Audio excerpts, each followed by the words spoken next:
যে আসলে মাজারে যে হামলা হচ্ছে, যেভাবে হামলা হচ্ছে, সেটা শুধু মাজারে যারা বিশ্বাস করেন তারাই নয়, বাংলাদেশের সচেতন সকল নাগরিকই আসলে এইটাতে মানে খুবই কি বলে বিস্মিত, উদ্বিগ্ন, আতঙ্কিত হয়েছে যে এইটা কেমন কথা। এরকম মাত্র আমরা একটি রক্তক্ষয়ী আন্দোলনের মধ্য দিয়ে একটি গণঅভ্যুত্থানের পরে যে আমরা একটি স্ট্যাবিলিটি পেয়েছি, এই অবস্থার মধ্যে তো আসলে এটা কারো কাম্য নয়। আমরা এখনও আসলে আহত, আমরা এখনও রক্তাক্ত ক্ষতবিক্ষত হয়ে আছি এই গণঅভ্যুত্থানের পরে। তারপরে এই ধরনের কোনো আক্রমণই আসলে আমরা মনে করি না যে বাংলাদেশের কোনো সচেতন মানুষ, এবং আমি এটাও মনে করি যে বাংলাদেশের অধিকাংশ মানুষ এই মাজার ভাঙা বা যে কোনো ধরনের ভাঙা এবং যে সন্ত্রাসী কার্যক্রমের সাথে, আমি মানে বলতে চাই যে আক্রমণ যা হচ্ছে, কোনোটার সাথে আসলে বাংলাদেশের অধিকাংশ মানুষ নেই, সমর্থন করেন না।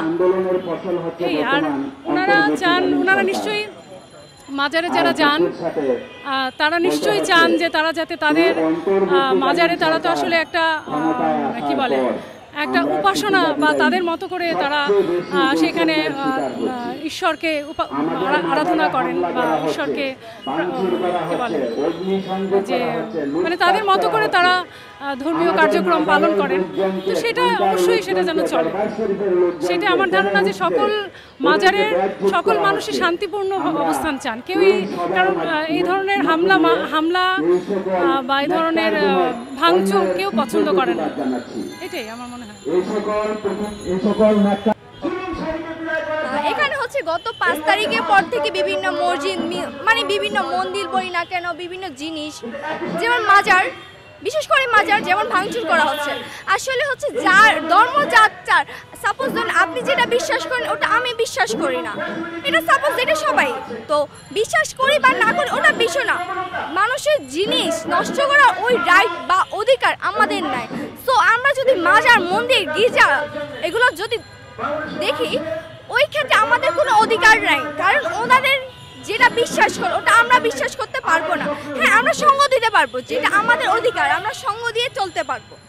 তো এখন কথা হচ্ছে, আজকে হচ্ছে যে এটা নিয়ে অনেক আমরা শুনছি যে হাইকোর্টে বলা হয়েছে বা আপিল করা হয়েছে, তো আপিল করা হয়েছে বাট এটা নিয়ে কোনো অ্যাকশন নেওয়া হলো। তাই আজকে আসা হয়েছে যে আজকে যে কোনো একটা রায় দিতে হবে, হ্যাঁ বা না, যে একটা করতে হবে।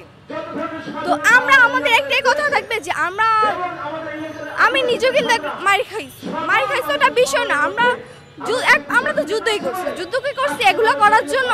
যারা করছেন তাদেরকে আমরা বলে দিতেছি, যদি কখনো আমার ভিডিও বা কোনো কিছু আপনাদের কাছে যায়, তাহলে বলবো ভাই আল্লাহর রাস্তায় আপনারা এগুলো করবেন না, কারণ আপনি যেটা বিশ্বাস করেন হয়তো বা আমরা ওটা বিশ্বাস করি না, কারণ আপনার বিশ্বাসের জায়গা আপনি রাখেন, আমাদের বিশ্বাস আমাদের কাছে থাকে।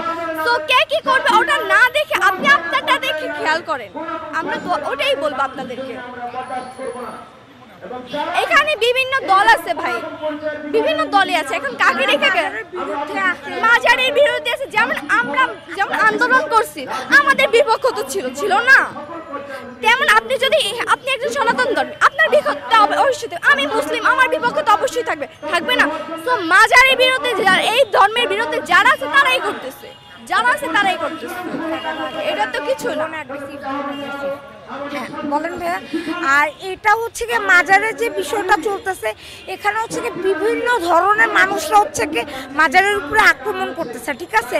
এখন হচ্ছে কি মাজারের উপরে যারা স্পেসিফিকভাবে আক্রমণ করতেছে, এখানে ছাত্রলীগের কিছু মানুষ আছে, তারপর হইতেছে কি যারা মাজারের বিরুদ্ধে যারা আছে তারা স্পেসিফিকভাবে হচ্ছে কি মাজারের উপরে অ্যাটাকটা করতেছে। যেমন হচ্ছে কি গুলিস্তানে যে মাজারটা আছে, গোলাপ শাহ মাজার, ওইখানে হচ্ছে কি আমরা পরশুদিন রাত্রিবেলা দেখছি, আমার নিজের চোখে দেখা, যে ওইখানে যারা মানে পীর বাবারা, ফকির বাবারা থাকে, তাদেরকে ধরে নিয়ে মারা হচ্ছে, ঠিক আছে। এটা হচ্ছে কি আমাদের মানে আমরা স্টুডেন্টরা আড্ডা দিচ্ছিলাম, ওইখানে আমাদের নিজেদের চোখে দেখা যে এরকম হচ্ছে।